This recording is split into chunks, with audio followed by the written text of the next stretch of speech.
पिला माने आज हम देखो आलोचना करबा छंद अलंकार। छंद अलंकार विषय रे जो देखबा छंदर संज्ञा कोन अछि देखो पद्य बा कविता रचना करिबार निर्दिष्ट नियम को हम कोन कहबा छंद बोली कहबा।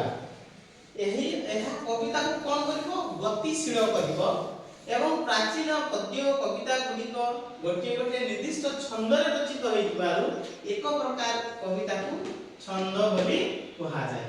आमे जानिबा जो प्राचीन पद्य बा कविता भितरे जो काव्य रहिछि कोन कोन ओडिया महाभारत, दांडी रामायण, विष्णुगर्भ पुराण इत्यादि। एही जो रहिछि दांडी रामायण, महाभारत, विष्णुगर्भ पुराण गोटे गोटे कोन छंद रे लेखा होछि।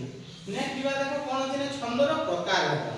आमे जानिबा साधारणतः जब छंद आमे लेखुछे बा छंदर प्रकार है जानिबा तो सेही सब द्विमित्राक्षर और अमित्राक्षर। तो प्रथम हम को जानले ना छंद दुई प्रकार कोन कोन रहले छ मित्राक्षर छंद आउ अमित्राक्षर छंद।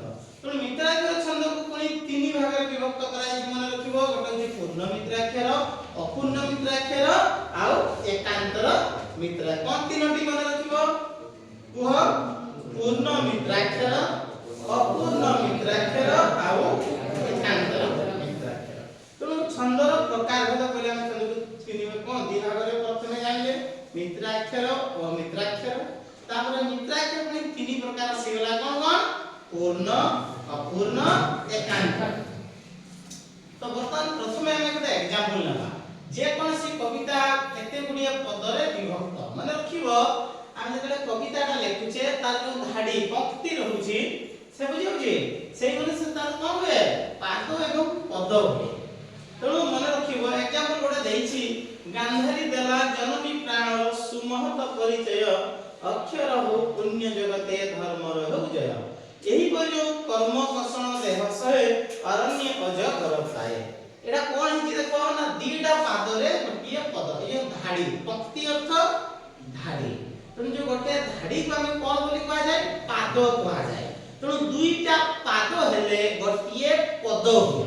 जेतला हम कविता लेखुछे कविता गान करूछे तेणु कोन पादर आवश्यकता आसी जाय।